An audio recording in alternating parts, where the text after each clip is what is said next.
નમસ્કાર દોસ્તો, આપ જોઈ રહ્યા છો સમય વ્યૂઝ ડિજિટલ અમદાવાદથી। આજે બાંગ્લાદેશમાં જે હિન્દુઓ પર અત્યાચાર થઈ રહ્યો છે તેના વિરોધમાં હિન્દુ હિત રક્ષા સમિતિના પ્રમુખ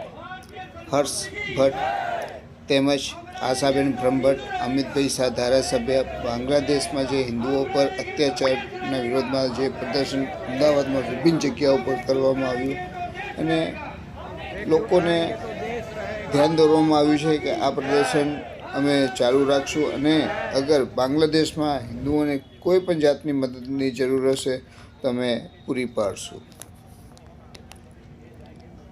હર્ષ ભટ્ટ, હિન્દુ રક્ષા સમિતિના પ્રમુખ,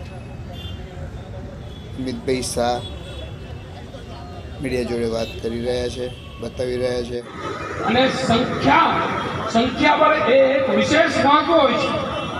તો હું આપ સર્વને આ હિન્દુ રક્ષા સમિતિના સદસ્યના આધાર ઉપર એક આહવાન કરું છું કે જ્યારે કોઈ પણ પ્રકારના આવા પ્રોટેસ્ટો થતા હોય, કોઈ પણ પ્રકારના ધરણા થતા હોય